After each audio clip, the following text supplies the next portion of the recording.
Hello students, today we are going to start with our next chapter in history. This is our last chapter, that is lesson number 10, historic period. Okay, what is culture, that we are going to see in this lesson.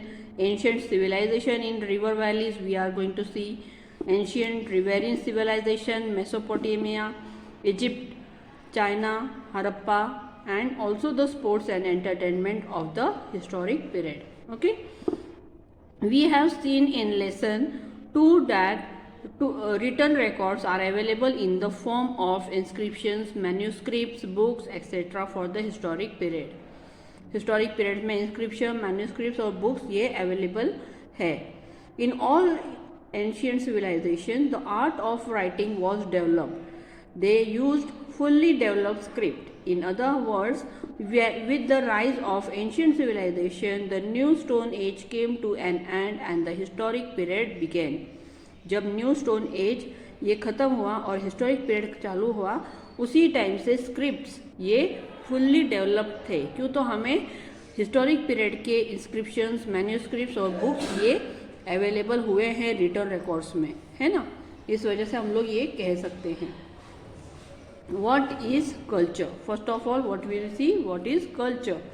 Humans and all other animals are dependent on their environment. Humans और सभी animals अपने environment पे depend करते हैं and nature for satisfying their needs. However, other animals do not cause any significant change in their surrounding. और उसके अलावा कोई भी other animals they don't have the significant change in their surrounding. For example, bear live in caves and monkeys live on trees but humans build houses. बराबर एक ही जैसे environment में हर living being नहीं रह सकता है. हर एक एनिमल्स के और ह्यूमन्स के जो शेल्टर्स है वो उनके मुताबिक होते हैं. It means that we humans change the natural character of our surrounding in some extent. अब यहाँ पर हम लोगों ने देखा कि बियर केव्स में रहते हैं, मंकीज ये ट्रीज पर रहते हैं. तो ये जो नेचुरल है उसी में वो लोग अपना गुजारा करते हैं जो सराउंडिंग उनको मिलती है. लेकिन ह्यूमंस जो है वो सराउंडिंग को चेंजेस कर सकता है और वो चेंजेस करते हुए ही अपने नीड्स फुलफिल करता है. Humans do not eat their food in its natural form of other animals. जैसे दूसरे एनिमल्स अपना फूड नेचुरल फॉर्म में ही लेते हैं, वैसे हम ह्यूमंस नहीं करते. हम लोग उसको एक तो कुक करते हैं, रोस्ट करते हैं या बॉईल करते हैं या स्टीम करते हैं, है ना. तो कुछ प्रोसेस उसके ऊपर जब हम करते हैं उसके बाद ही हम उसको फूड एज अ फूड हम लोग उसको खाते हैं. और in other words they process food stuff before eating.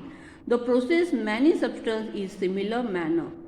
In a similar manner, they work on stone, metals, etc. to make the tools and various objects. अब इस पर्पस के लिए उनको कुछ चीज़ों की ज़रूरत होती है, जैसे कि स्टोन, मेटल्स, टूल्स, और वो चीज़ें यूज़ करते हुए वो अपना जो कुकिंग है वो खाने के पहले फूड स्टफ को उस प्रोसेस में करने के लिए वो यूज़ करते हैं. They make pots, bricks and many other things from clay. They obtain yarn from cotton and weave cloth from the yarn. In short, according to their needs, they change the form of material available in nature. They need skills to do this. They need to think and plan before they shape an object.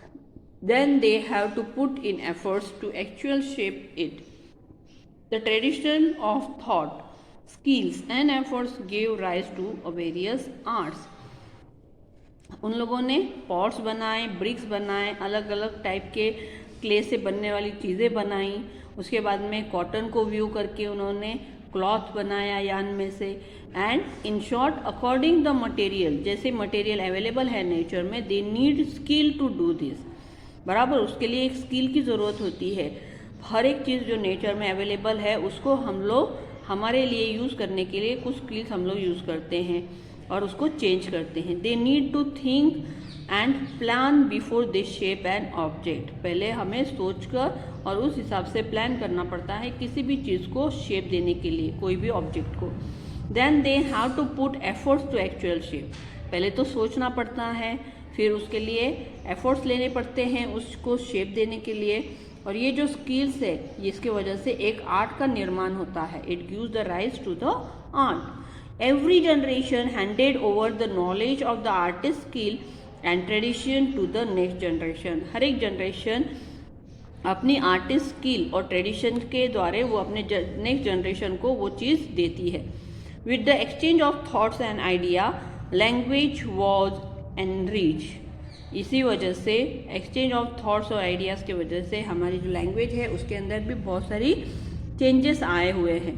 The knowledge of various art skills and tradition inherited from the generation to generation and the way of life founded on the knowledge is what we call knowledge culture. जैसे एक generation to second generation ये knowledge जो है मिला हुआ हमें, वो जैसे ही एक जनरेशन टू दूसरे जनरेशन को कैरी ऑन करता है उसे हम लोग क्या बोलते हैं, कल्चर बोलते हैं, रीत बोलते हैं, रिवाज बोलते हैं हम लोग उसको, है ना।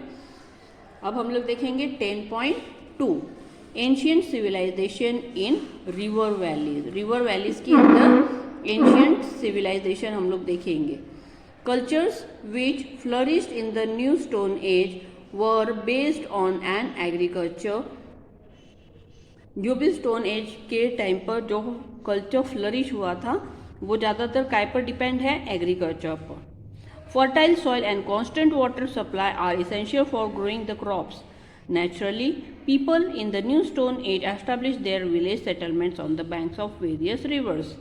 और एग्रीकल्चर के लिए बड़े पैमाने पर फर्टाइल सॉइल और कॉन्स्टेंटली वाटर सप्लाई की ज़रूरत होती है। इसी वजह से new stone as people they establish their village, जो उनका घर है, गांव है, वो ज़्यादातर कहाँ पर सेटल्ड हुए हैं, on the bank of the reverse.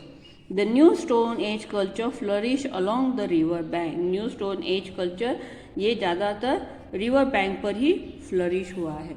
Okay students, in the course of time, New Stone Age cultures gave rise to early civilization. Increase in the production due to the various skill, the use of the wheel, flourishing trade, use of well-developed script, etc. were the major factor responsible for the rise of early civilization. जो भी increase हुआ है production के अंदर, wheel का use होने में और अलग अलग स्क्रिप्ट्स और ट्रेडिंग, इसके वजह से जो सिविलाइजेशन है ये न्यू स्टोन एज से हमारे हिस्टोरिकल पीरियड में चेंज होने के लिए बहुत महत्वपूर्ण ठहरा है। Okay, this civilization came into exist in रफली the same period that is around 3000 BC in 4 regions of the world. They are Mesopotamia, Egypt, the Indian subcontinent and China. The civilization of these 4 regions developed in the river valleys, hence they are known as riverine civilization. Underline करो, ये civilization ज़्यादातर river valleys के अंदर ही, वहाँ पर ही ज़्यादा establish हुए हैं, बड़े हैं, फ्लरिश हुए हैं, इसलिए हम लोग इनको रिवेरिन सिविलाइजेशन ऐसे कहते हैं। Okay students, now we will see the ancient Riverian civilization, that is Mesopotamia, Egypt, China and Harappa.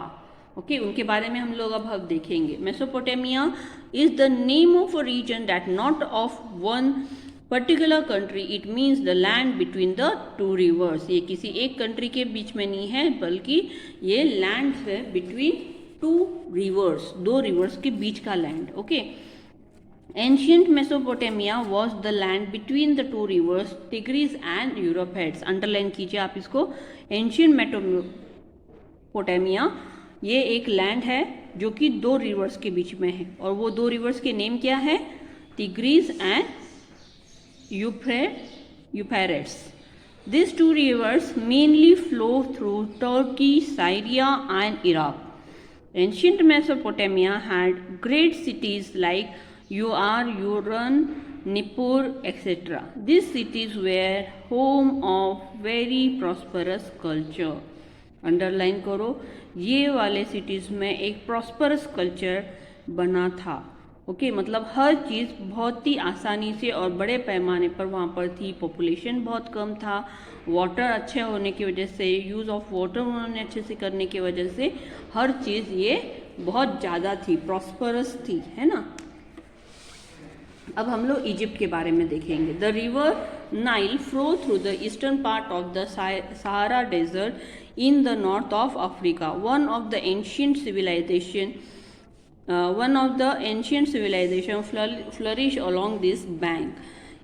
It is known as Egyptian civilization. The Nile gate flooded every year the land along her banks and became very fertile because of the flood deposits. Also, ancient Egyptians used to build small embankments on the river to store the flood water.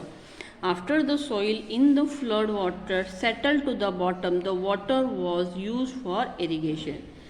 अब Egypt ये river Nile जो है वो eastern part of Sahara desert से flow होता है in the north part of Africa. आप लोग पेज नंबर 46 पर यहाँ पर जो मैप दिया हुआ है यहाँ पर आप देख सकते हो, इंडेक्स में रिवर्स दिए हैं और ये येलो पार्ट जो है वो एंशियंट अर्बन सिविलाइजेशन है। आप यहाँ पर देख सकते हो, this is Mesopotamia, this are the rivers Tigris and this, और उसके बीच में ये हुआ है, यहाँ पर इजिप्ट है, okay, and this is the Nile river, okay. तो आप ये मैप अच्छे से देखेंगे तो आपको अच्छे से समझ में आएगा कि रिवेरियन सिविलाइजेशन कहाँ कहाँ पर है और कौन से रिवर्स पर है, okay.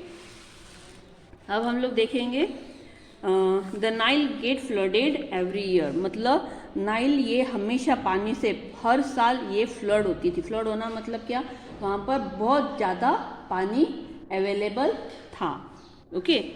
So the land along her banks had become very fertile, और इसी वजह से वहाँ की लैंड जो थी along the bank of the Nile river it was very fertile, and because of the flood deposit also, flood की वजह से जो डिपोजिशन कैरी ऑन होता था उसकी वजह से भी वहाँ पर जो लैंड था वो बहुत ही ज़्यादा क्या था, fertile. Also ancient Egyptian used to build small embankment on the river to store the flood water. छोटे छोटे जगह पर वहाँ पर पानी के लिए बिल्ड किया हुआ एम्बैंकमेंट, मतलब जहाँ से रिवर का पानी हम लोग स्टोर कर सकते हैं। After the soil is flood water settle to the bottom, the water was use for irrigation. जब वहाँ का जो फ्लड से आया हुआ जो कचरा है वो सब पूरा बॉटम में सेटल डाउन हो जाता था, ऊपर जो पानी आ जाता था तो वो हम इरीगेशन के लिए यूज करते थे, okay student. I hope you all have understood till here. The next part we will carry on in our next part of the video, okay, bye.